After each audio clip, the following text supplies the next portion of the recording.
Hai, nama saya Reza Alfoigo. Saya adalah seorang magician berdomisili di Bali. Kami, para magician, tidak percaya kepada klaim paranormal. Kami, dari seluruh penjuru dunia, mengatakan bahwa semua klaim tersebut adalah palsu. Beberapa saat yang lalu, Facebook dikejutkan oleh sebuah kejadian di mana ada saudara AA melakukan sebuah ritual yang dipercaya hanya sebagai kedok untuk melakukan sebuah pencabulan. Karena secara kebetulan korban berada di Bali dan teman dari sahabat saya, maka saya dapat meminta beberapa keterangan dari para saksi. Hingga saat video ini dibuat, kami tidak dapat menghubungi saudara AA untuk memberikan keterangan berimbang. Namun, saksi berikut memiliki keterangan dari saudara AA yang dia dapatkan melalui komunikasi telepon sesaat setelah kejadian itu terjadi. Jadi, saya bukan mau untuk interogasi ya, cuma hanya saja ini masalah mengenai ritual yang dipilih untuk melakukan suatu tujuan yang diinginkan oleh seorang klien. Apakah benar ada ritual yang menggunakan tantra untuk pembersihan diri maupun untuk melakukan pencerahan diri seseorang? Menurut informasi yang saya terima bahwa ritual seperti itu memang ada. Saksi mengakui bahwa beberapa hari sebelum kejadian, saksi pernah berbicara dengan AA perihal mengenai sebuah ritual yang menyerupai tantra. Namun pada saat kejadian, AA tidak mengakui bahwa AA menggunakan ritual yang sama atau berkeinginan untuk menggunakan ritual yang sama terhadap korban. Ya, dia sempat berbicara dengan saya, menceritakan bahwa tentang ilmu itu yang dikatakan sebagai tantra Bhairawa. Jadi Dia tidak mengatakan ingin melakukan ilmu itu terhadap seseorang. Oh tidak sama sekali. Si wanita dia berada di 30 meter dari posisi si wanita. Dia bercerita bahwa si wanita itu memakai kembar. Lantas di bawahnya ada kain putih. Dia cuma menjelaskan bahwa tidak ada sentuhan, cuma membenarkan posisi daripada duduk si wanita itu, duduk meditasi itu, dan menegakkan punggung daripada si wanita itu. Tidak ada. AA mengatakan kepada saksi melalui telepon bahwa tidak ada posisi memangku, hanya menegakkan punggung korban dan kemudian mengambil jarak 30 meter dari korban saat korban bermeditasi. Tentu tidak ada yang salah di sini. Sebelum kita dengar keterangan langsung dari korban, berikut kita dengar terlebih dahulu kesaksian dari seseorang yang menyarankan korban untuk melakukan ritual dengan AA.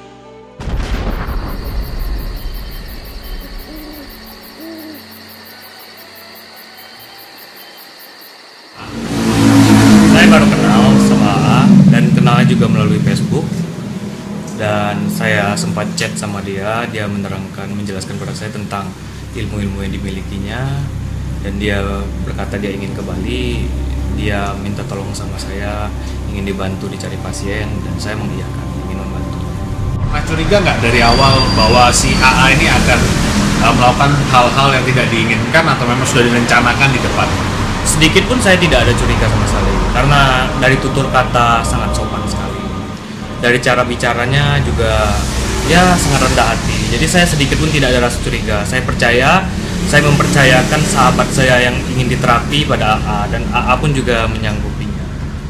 Dalam beberapa postingan di status sosial media saya memposting tentang kedok dukun rata-rata, bertutur kata santun, bersikap sopan, dan tidak jarang membawa-bawa kata Tuhan dalam beberapa percakapan yang terkesan sangat agamis. Namun inilah yang menjadi titik awal untuk menginduksi korban agar lebih percaya dan nyaman kepada sang dukun.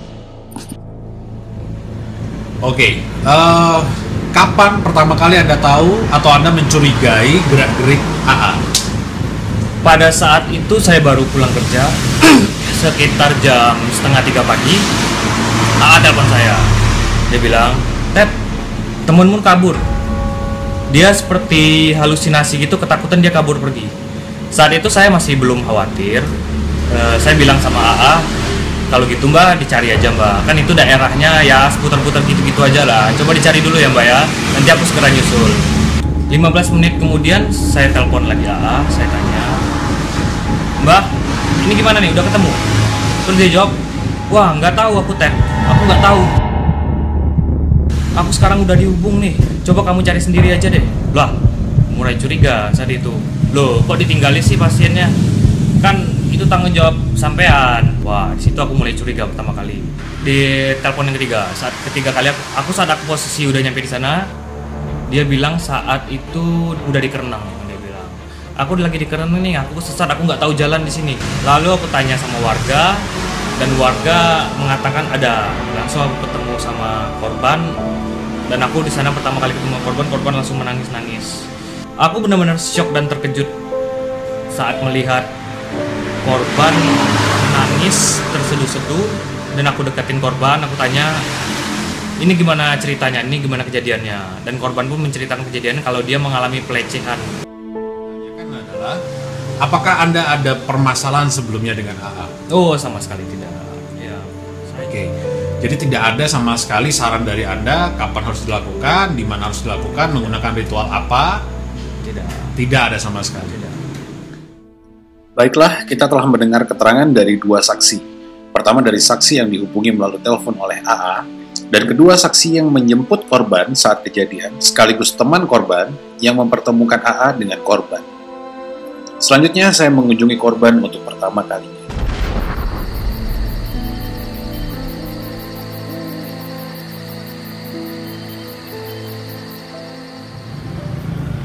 Untuk melengkapi kesaksian, saya mengunjungi langsung korban berinisial PS. Atas bantuan dari saksi Teddy Mirwan, korban setuju untuk saya temui di tempat tinggalnya. Saya kan sama Naya kesana, dia minta janjian di Circle K kan, ada SMS-nya juga kan, masih ada, saya nggak hapus. Minta janjian di Circle K, saya sama Naya kesana datang, udah gitu kan, nah kan biar apa ya, katanya di Padanggala itu yang terserem, terus siapa? Jadi katanya di sana juga kan udah nyoba. Nah gitu kan, terus itu minta di kos saya bilang kayaknya kalau di kos saya kurang ini deh, soalnya kan masih bukannya itu kalau apa sih namanya, mau ritual itu tuh harus benar-benar sepi gitu kan, yang tempatnya agak menantang gitu kan. Nah saya bilang kalau di kos saya itu jam 12 pun masih ada orang, saya bilang gitu. Terus saya minta gini, bagaimana kalau kita di daerah sini aja, area Pantai Kuta nih, di tempat pembakaran mayat di sana kan ada. Saya bilang saya minta di situ. Terus bilang gini katanya, di sini auranya nggak bagus, auranya negatif, bilangnya gitu. Terus Naya bilang gimana Teh kalau di Padma, di Pantai Padma? Oh iya tuh boleh, situ juga sepi. Tetap nggak bisa, kata dia gitu, nggak bisa masih milih di kos saya. Dia bilang ya udah, kamu pulang dulu ke kos kamu, bawa bunga mawar, kenangan sama kantil sama dupa. Disuruh bawa alas juga, alas sama kain pantai. Syarat yang diberikan oleh dukun tidak lain adalah cara untuk menonaktifkan pikiran sadar sehingga pikiran bawah sadar bekerja. Di keadaan pikiran bawah sadar, dukun dapat lebih mudah memasukkan sugesti-sugesti kepada korban. Maka dari itu, seperti biasa, syarat-syarat yang diberikan tidak boleh dipertanyakan. Benda-benda ini sudah biasa disiapkan pada setiap ritual apapun. Beberapa masih percaya bahwa setiap syarat yang diberikan memiliki makna mistisnya sendiri. Bilangnya dia, ritualnya tuh mau jam 10 malam. Ritualnya. Saya mintanya tuh minta buka aura ya. Nah udah gitu, cabutlah kita kan kesana ke Padanggala tuh. Nah cabut ke Padanggala, udah nyampe di Padanggala. Nah yang temennya itu nunggu di mobil, terus saya ikut ke dalam tuh, ke hutan itu ya, banyak bangunan-bangunan tua pokoknya gitu ya.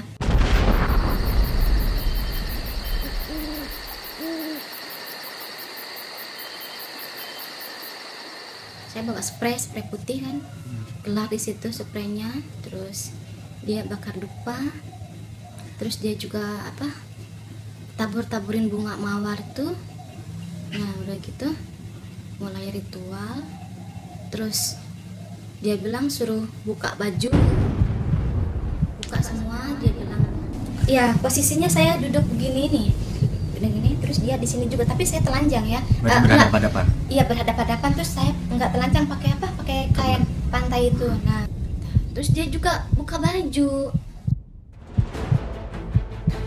Mbak nunggunya di mana nih, dalam jarak berapa meter? Enggak, saya di sini aja sama kamu, bilangnya gitu loh. Saya bilang, saya mikir sih, saya sempet ini orang nggak beres, saya bilang itu kan. Tapi saya mau kepikiran pengen kabur ada loh dari situ.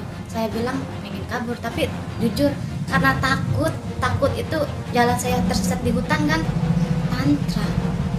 Mau ditantra ya? Mau ditantra gitu, dia bilang prosesnya harus seperti ini, kata dia gitu kan. Terus emang harus telanjang katanya. Ya tuh pegang saya gini, pakai apa kayak gitu, kayak dukun gimana sih, apa mantra-mantra gitu kan. Tapi tangan saya menolak gini, jujur tangan saya menolak gitu kan. Kata saya gini, Mah, kita harus berhubungan ya? Enggak, kata dia gitu.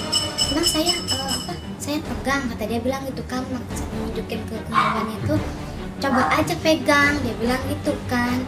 Nah, kata saya, enggak bisa, sorry nggak bisa, saya bilang gitu kan.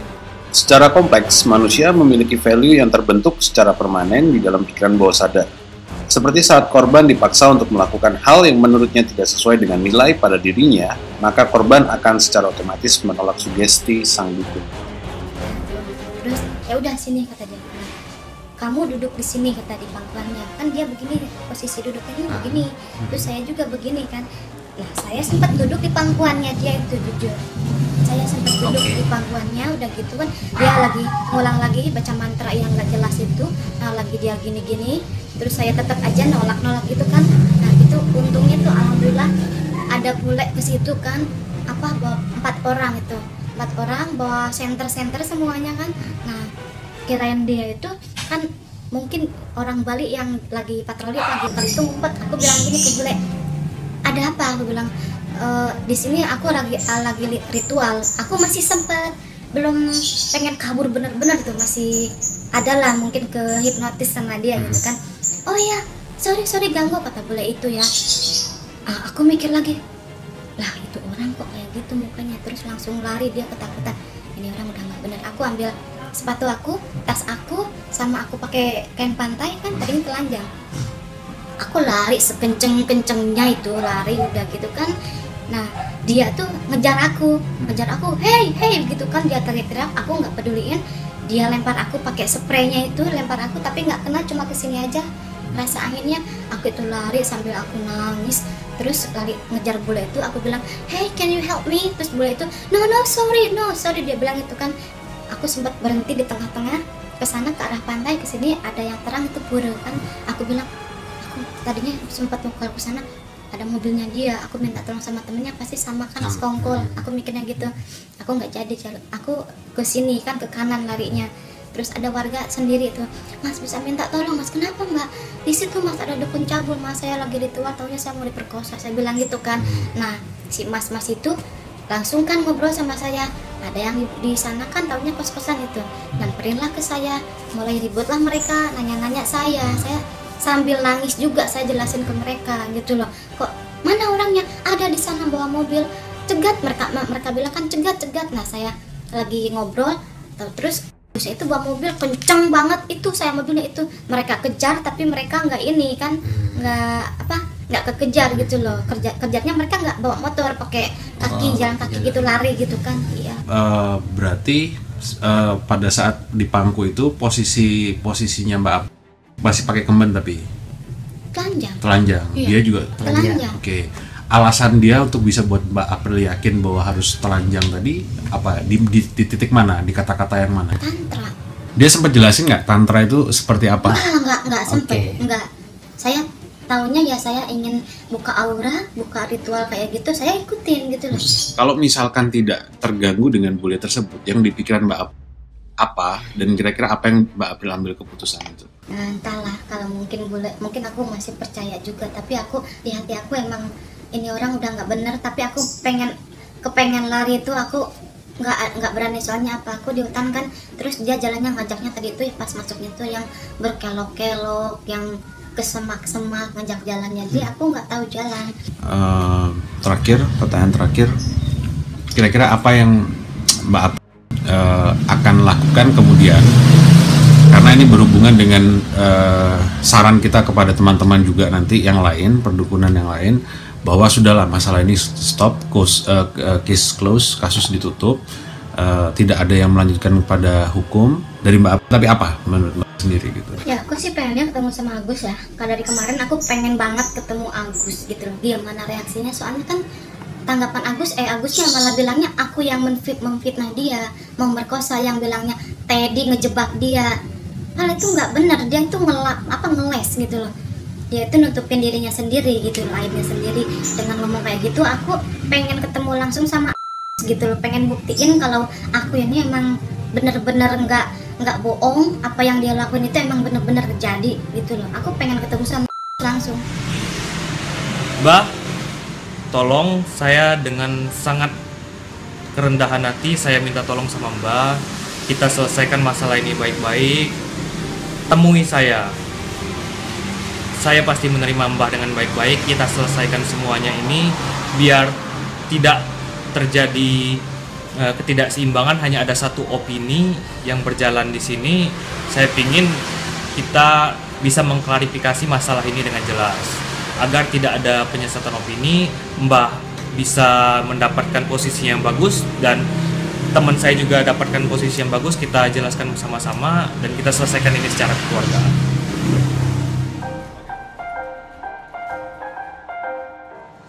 Banyak manusia hari ini mengklaim memiliki kekuatan atau ilmu-ilmu yang dimiliki oleh paranormal ataupun dukun. Dan semuanya menawarkan perubahan hidup yang manusia inginkan. Namun apakah benar kekuatan-kekuatan, keajaiban-keajaiban yang diceritakan, yang diiklankan dapat benar-benar merubah hidup Anda?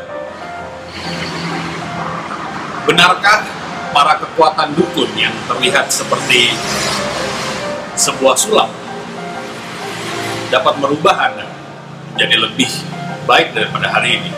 Ketika manusia mengharapkan sebuah perubahan dalam hidup, disinilah peran dukun dimainkan. Para dukun maupun paranormal maupun orang-orang yang mengklaim dirinya memiliki kekuatan-kekuatan semacam itu menjanjikan manusia lainnya perubahan hidup melalui cara yang sebelumnya tidak pernah dipraktekkan. Namun benarkah kekuatan-kekuatan itu real? Saya Rasael Fuego, sejak video ini diupload tahun 2016 ini, dimulai dari saat ini, ingin mengajak Anda semua untuk membuktikan bersama mana kekuatan yang real dan mana kekuatan yang hanya di anak-anak. Untuk itu saya mengajak Anda melalui video-video serial selanjutnya untuk tetap kritis berpikir dan membantu menyelamatkan diri Anda, orang-orang yang Anda kasihi, kerabat-kerabat Anda, sahabat-sahabat Anda, untuk terhindar selalu dari praktek tipuan, penipuan, oknum paranormal, dukun, terapis, dan sebagainya. Saya Rasael Fuego,